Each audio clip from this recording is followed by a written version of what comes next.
ndugu zangu waandishi wa habari kwenye mkutano huu ambao unafanyika hapa makao makuu ya klabu yetu Jangwani jijini Dar es Salaam.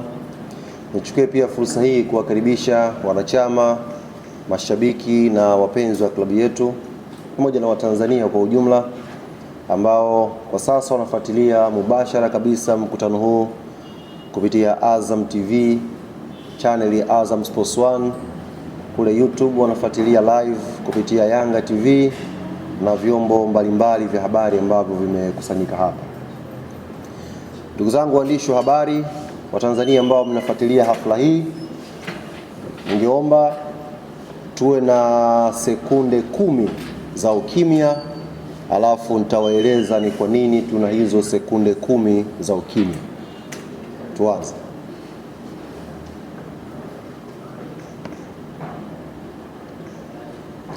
Asante.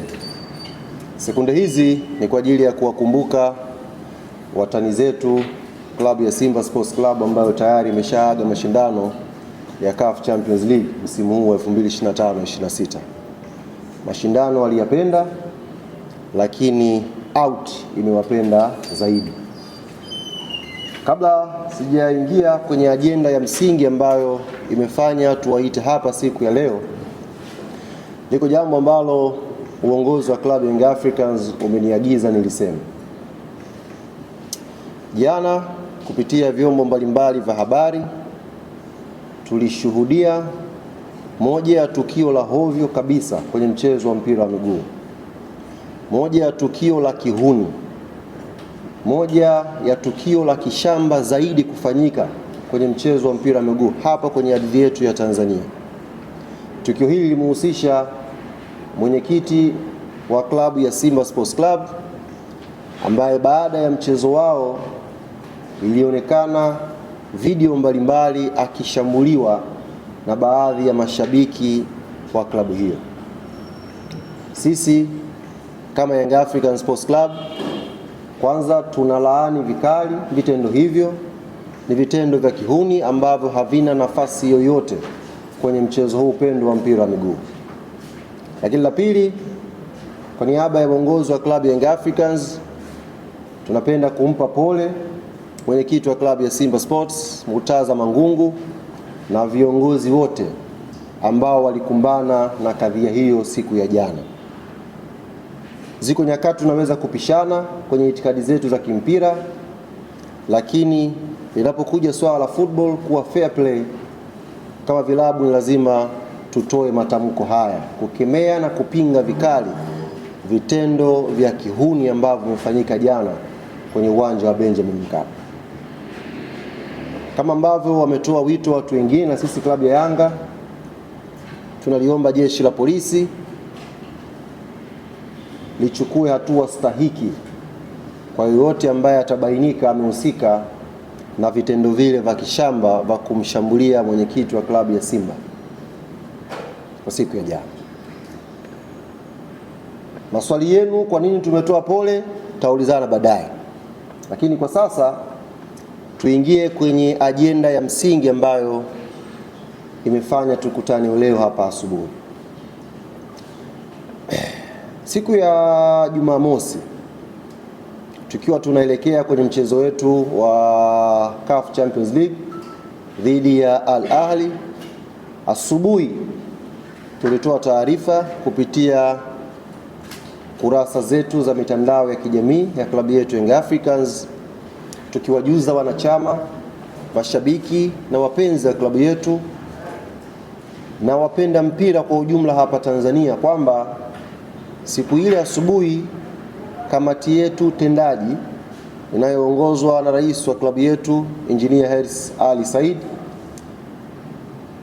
ilikuwa inakutana, na mbali na shughuli zake kama ambavyo katiba ya klabu yetu imeeleza, katiba ambayo imefanywa marekebisho mwaka 2021 kupitia ibara ya 31, kamati yetu ilikutana na kujadili mambo mbalimbali ya kiuendeshaji ya klabu yetu, lakini ndani yake kukiwa kuna ajenda moja ya msingi ambayo tulisema ni mchakato wa ujenzi wa uwanja wa klabu yetu ya Yanga.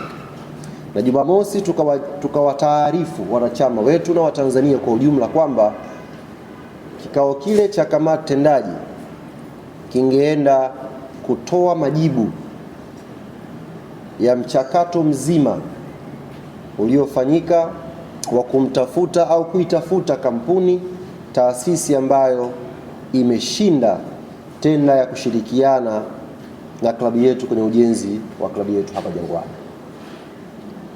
Kikao kilifanyika vizuri, na nichukue fursa hii kuwajuza ndugu zangu waandishi wa habari, kikao kile pia kilitoka na jina la mshindi aliyeshinda kwenye tenda hiyo ya ujenzi wa klabu yetu Young Africans. Lakini kabla sijatoa taarifa ya mshindi, ningeomba dakika zenu chache kidogo niwapitishe mchakato ulivyokuwa. Na hiyo ndiyo desturi ya klabu yetu Young Africans Sports Club, na ndiyo mwelekeo ambao uongozi huu chini ya rais wetu Engineer Hersi Said tuko nao. Kila hatua tunayofikia lazima tuwakumbushe tulipotoka na tuwaeleze kwa ukweli na uwazi mchakato mpaka ulipofikia. Nyote nyie ni mashuhuda. Moja ya ajenda kubwa ya uongozi huu wa Engineer Hersi Ali Said, mbali na kujenga timu imara, kuimarisha klabu yetu kiuchumi, kuwa na timu imara za vijana na wanawake, moja ya ahadi au ajenda ambayo alikuwa nayo rais wa klabu yetu sambamba na kamati yake tendaji inayomsaidia kwa majukumu yake ya kila siku kwenye kuendesha hii klabu, ilikuwa ni ujenzi wa uwanja wa klabu yetu Young Africans Sports Club. Na ajenda hiyo imepita katika hatua mbalimbali. Hatua ya kwanza ilikuwa ni kufanya tathmini ya eneo ambalo tuko nalo, tuone kwa standard ya uwanja ambao tunauhitaji sisi kama Young Africans Sports Club, je, eneo hili linatosha?